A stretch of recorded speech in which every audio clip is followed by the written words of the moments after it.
Hello, ladies and gentlemen, and welcome back to the podcast. And today I'm going to go my review of Friday Night Smackdown. Starting off tonight, we have CM Punk. CM Punk comes out to the ring. He greets his hometown crowd. Punk says that he wasn't supposed to be here. Punk then thanks the fans and his family. Punk talks about main eventing WrestleMania. Punk says that he's earned the WrestleMania spot. Punk thanks AJ Lee as well as his dog Larry.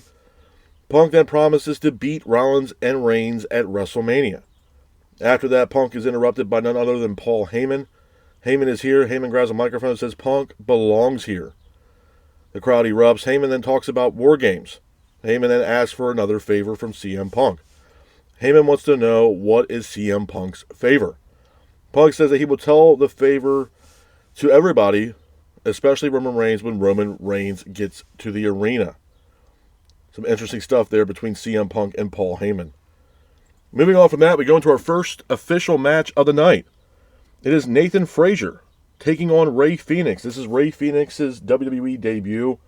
I thought it was a good match, man. Back and forth matchup between Frazier and Fenix, with Fenix keeping the pace of the match. Frazier then hits a standing shooting star press on Fenix for a near fall. Fenix then gets up, hits a pile driver on Frazier for a near fall.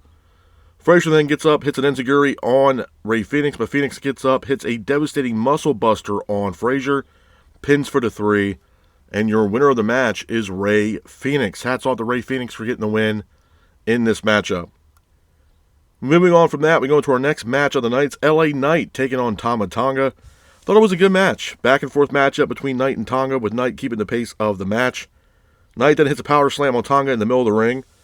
Knight then attacks Solo Sikoa, who was ringside, but Knight ultimately hits a BFT on Tama Tonga, pins him for the 3, and your winner of the match is LA Knight. Hats off to LA Knight for getting the win in this matchup. Moving on from that, we have a Charlotte Flair and Tiffany Stratton segment. Both Charlotte Flair and Tiffany Stratton are in the middle of the ring with Wade Barrett. Flair says that Tiffany is charity work. Flair then mocks Tiffany.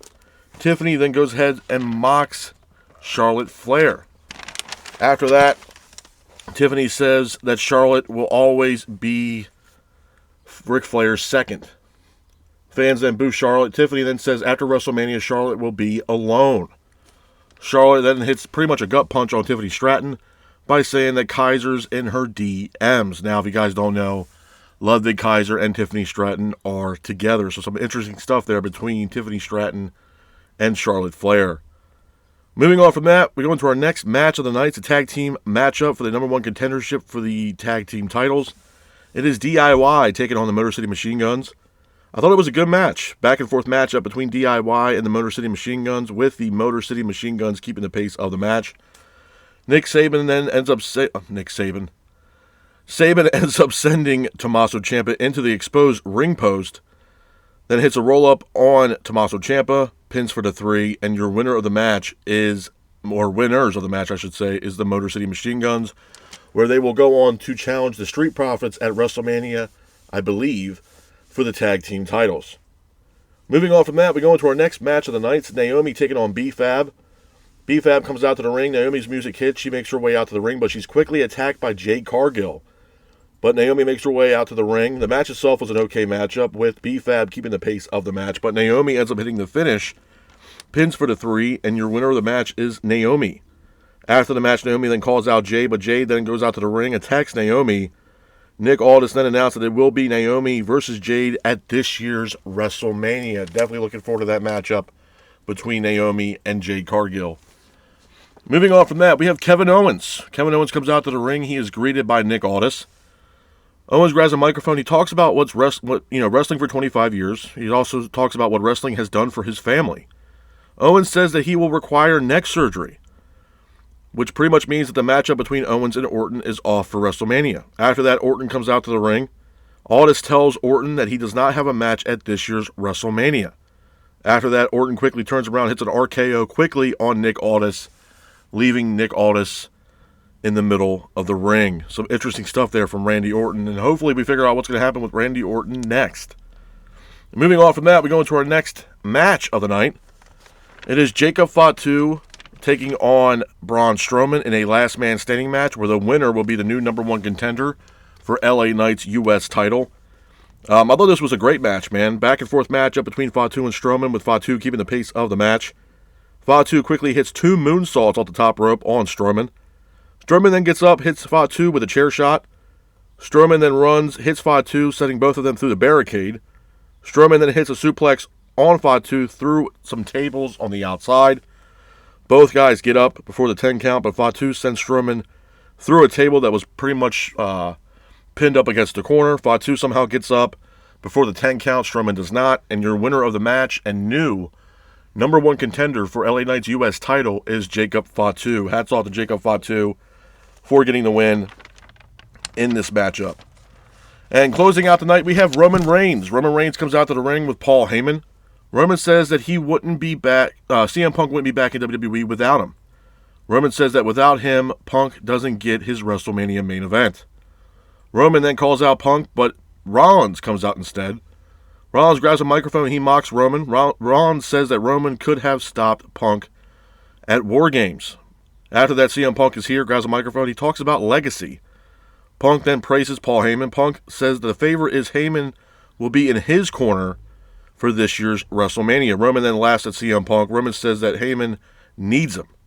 Roman says that he won't join Punk. Roman then tells Heyman to tell Punk no. Heyman then turns around, tells Roman that he cannot tell Punk no, and then Punk quickly attacks Roman Reigns. So interesting stuff there between Punk, Rollins, and Reigns. Couple of things I want to talk about, man, when it pertains to SmackDown before I get out of here. Number one, it was a solid show. I mean, from top to bottom, I thought it was a decent show. Let's talk about some marquee moments of Friday Night SmackDown. Number one, we get the debut of Rey Fenix. This is something that a lot of people have been waiting for, patiently waiting for, especially when it pertains to Rey Fenix. And I mentioned this multiple times about Fenix during his tenure in AEW, especially towards the end. I mean, Rey Fenix was a guy that was pretty much stuck in AEW purgatory. And I mentioned this multiple times about Phoenix. It was so bad to a point where Tony Khan wasn't booking this guy on Dynamite. He wasn't booking him on Collision. Phoenix wasn't really able to work independent dates. And they weren't even selling Rey Fenix merchandise at AEW Dynamite or Collision shows. So this guy was not making any kind of money, whether it was from wrestling on the Indies, wrestling on Dynamite, or even selling his merchandise. Now, credit, Tony Khan was still paying him, but he wasn't being showcased on TV. He wasn't having any merchandise sales because they pulled his merchandise from the merchandise tables. This was an issue. This was something that, after a couple months, I mean, people started, including myself, really felt bad for Phoenix. Nobody knew what the hell was going on with Phoenix. Obviously, Phoenix wanted to get the hell out of AEW. And, magically one day, Tony Khan finally decided, hey, you know what, we're just going to let this guy go. But, from what I understand, Phoenix could have been with, AEW for a little bit more time. It could have been almost a year that Rey Fenix could have been, still with AEW with time added on with injury and stuff like that. So, hats off for Tony Khan for finally letting the guy go. Obviously there's going to be fans out there for Rey Fenix that, still want him a part of AEW. They're probably going to be pissed off that he left and how could you do this?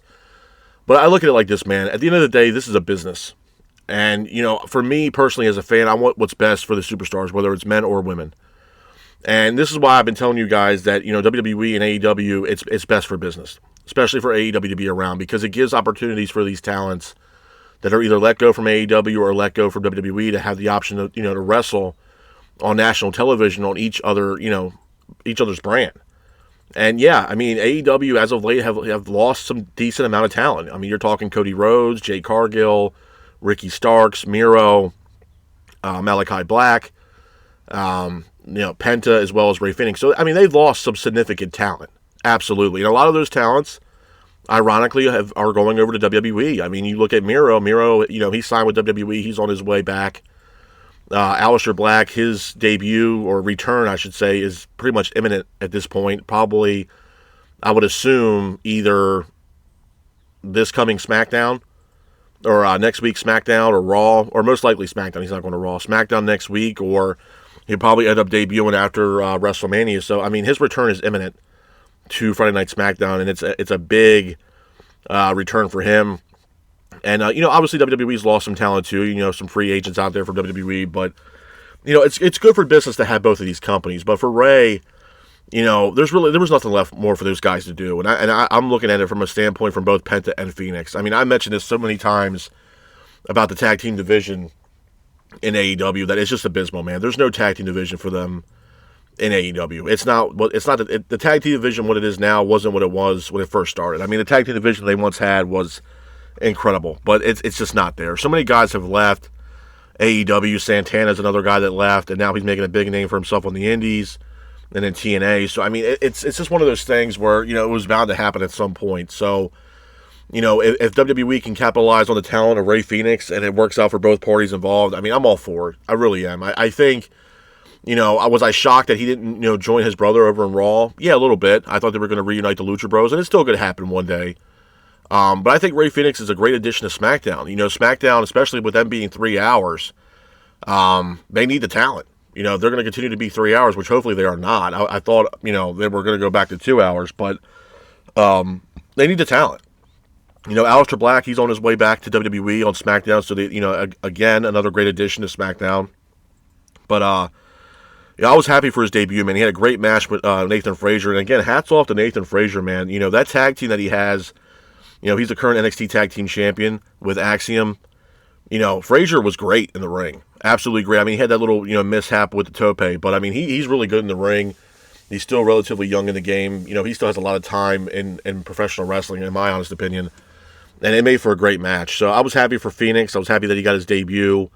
And it was great. They were already selling his merch when he debuted. They were selling his mask and stuff like that. So, obviously WWE is trying to capitalize on everything they can with Rey Fenix. So, I think they did a great job with having him debut. And I look forward to what's going to happen next with Rey Fenix, man. I really do. I think it's a great addition to the SmackDown roster and having him a part of WWE. Other thing, obviously, a lot of, vocal points from last night. I mean, obviously, from SmackDown. I mean, I would definitely say CM Punk was a big vocal point, with him starting the show and coming out to greet his hometown crowd in Chicago. Obviously, he got a huge ovation from the crowd. Him thanking the fans and thanking his family. But everybody, towards the end of the night wanted to know what this favor was going to be, because he did tell everybody that he was going to let them know once Roman got to the arena. And then we get to the final part of the night, and that favor is, CM Punk wants Paul Heyman in his corner. I didn't know what the favor was going to be. I didn't know it was going to be a title opportunity for Punk.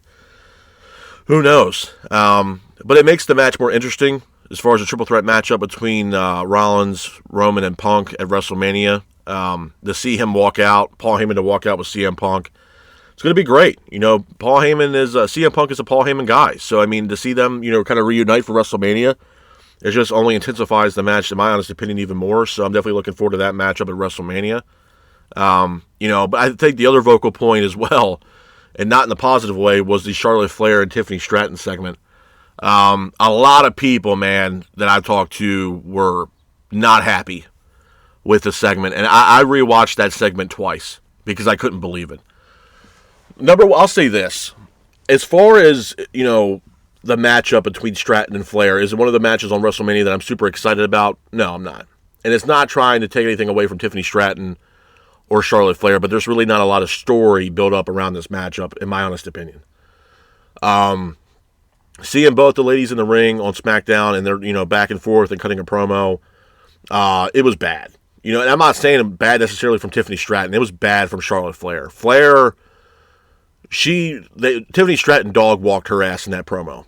I'm going to be honest. She made Charlotte Flair look like a rookie in that promo. I mean, Tiffany Stratton was cooking in that promo. And Charlotte Flair, man, I don't know what the deal is with her personally, but I think Stratton had a lot of good points to make. I don't know, man. It's something about Charlotte Flair that, it doesn't irritate the shit out of me, but it's one of those things where she comes off kind of condescending a little bit, in my honest opinion, and she does act as if she is better than everybody out there in professional wrestling as far as the females are concerned. And I'm not saying Charlotte Flair is not one of the top talents as far as female wrestlers are concerned, but, there's, a couple of names I have in my Rolodex that could probably beat Charlotte Flair in the ring. I would even put Toni Storm in that, to be honest. I think Toni Storm could beat Charlotte Flair without a problem. And I think she would be more over than Charlotte Flair easily if she were to show back up. Even if she showed up as timeless Toni Storm in WWE, that arena, wherever the hell they're going to wrestle at, that roof would blow off the place. I watched it twice, man, and I saw it, and I honestly got to say, Tiffany Stratton dog walked her ass. She didn't know what the hell to say. She didn't know what the hell to do, and she was reaching, bro. Charlotte Flair was reaching for anything that she could just to kind of demoralize Tiffany Stratton the best way she could to get over in that promo back and forth with Tiffany Stratton, and she just couldn't find it. You know, and then she stooped to a whole new level when she said something about Ludwig Kaiser being in her DMs. I mean, it was trashy, man, from Charlotte. It really was trashy. It was trashy. It was just, and it was so bad where after SmackDown went off the air, there was news that came out speculating the fact that they want to pull that segment between Charlotte and Tiffany Stratton, that it wasn't planned. They went off the script, and it was horrible. Yeah, it was horrible. And it shows the fact that Charlotte Flair is just, it's, I mean, for me, for what it's worth, I'll say this. I'm hoping Stratton does beat the hell out of Charlotte at WrestleMania and she retains that title. Because, you know, I don't know, man. I think for Charlotte, she needs to go back to what brought her to the dance, man, to be honest with you. I'm not saying that she doesn't come off, and like I said, yeah, she does come off condescending, and she does come off as if she's better than everybody in that ring, and in one sense of the word, I respect the confidence in Charlotte, I do. But, you know, if we're looking at moonsault to moonsault, I think Stratton has a better moonsault than Charlotte Flair, number one. Number two, you know, I'm sorry, but Stratton made her look like a rookie. She really did. I mean, Charlotte had no rebuttal at all against Tiffany Stratton through that entire promo. You know, instead of her saying, you know, the Kaiser's in her DMs thing. That's the only thing that she had to be a rebuttal in that whole promo back and forth with her and Stratton. Stratton cooked in that promo. And it really showed Charlotte's true colors, where Charlotte is just awful on the microphone. She was getting booed out of the goddamn building. And people are like, oh, they chimed in boos. I don't think so. I think there was people there legitimately just pissed off with Charlotte. And it was a low blow by Charlotte. I mean, you're talking about somebody who is a vet of this business and has been around WWE on the main roster for quite a while now. For a while. And you have someone like Tiffany Stratton who hasn't really been on the main roster that long. And you would figure that it would be completely reversed of what happened in that back and forth promo between Charlotte and Tiffany. And it just, Stratton, just like I said, man, dog walked her ass in that promo.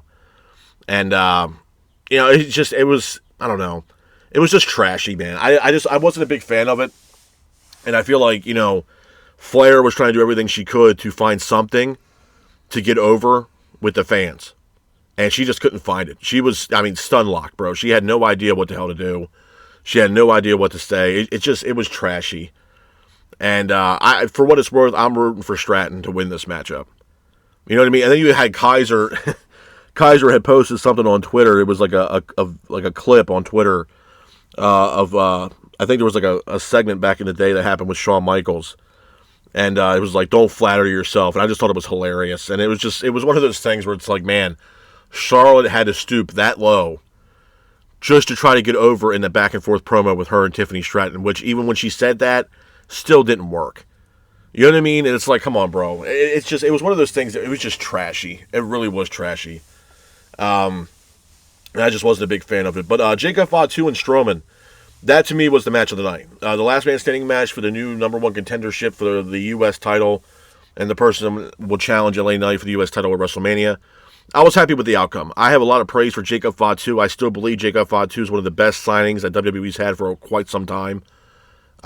He's a fantastic wrestler, man. He's athletic. He is a monster and a beast in that ring. And rightfully so, man. He took down a monster literally with Braun Strowman in that last man standing match. And it was great. I think it was one of Strowman's best matches I've seen in quite some time. And Fatu, man, you know, honestly, sky's the limit for that guy, to be honest with you, man. He has a lot of potential. I can see him definitely being a future, you know, world champion on SmackDown or on Raw. And to be honest, you know, I'm a big fan of LA Knight too, but I would not be mad if Fatu beats LA Knight at WrestleMania and walks out U.S. champion. I'm not against that at all. I've said it many times before when it pertains to Jacob Fatu that eventually we will see singles championship gold around that guy's waist, and I think we might see that with the U.S. title, and I'm all for it. I'm absolutely all for it. The guy's a monster. He's a powerhouse. He's a beast. And he's just a monster in that ring, man. And I think Fatu versus LA Knight's going to be one hell of a match. And I would not be mad if Fatu walked out the new U.S. champion. I wouldn't. I think it's definitely one of those matches I'm definitely looking forward to at this year's WrestleMania. But like I said, the main vocal point last night on SmackDown was CM Punk. I mean, obviously everybody wanted to know what the favorite was. Now we got what the favorite was, and now Paul Heyman will be joining CM Punk and be in CM Punk's corner for the triple threat matchup at WrestleMania between Punk, Rollins, and Reigns. I'm all for that. It only intensifies the story and the matchup for them, and I'm definitely looking forward to that. But, there were some things that I wasn't really too keen on, mainly being the Charlotte Flair and Tiffany Stratton segment. I just thought it was awful. I thought it was trashy, and it really tells you a lot about someone like Charlotte Flair, in my honest opinion. I just thought it was just not needed. I thought it was trashy, in my honest opinion. And I think Stratton, like I said, man, just cooked in that promo with her and Charlotte Flair. Man, I had to give credit where credit's due to Tiffany Stratton. But, like I said, the main vocal point last night, or on SmackDown, I would say, would be definitely CM Punk, for sure. It was his hometown, Chicago. Obviously they love CM Punk, and, everybody wanted to know what the favor was. So that was a big main vocal point for Friday Night SmackDown. But with that being said, this is my review of Friday Night SmackDown. I hope you guys are out there staying safe. Be careful, and remember,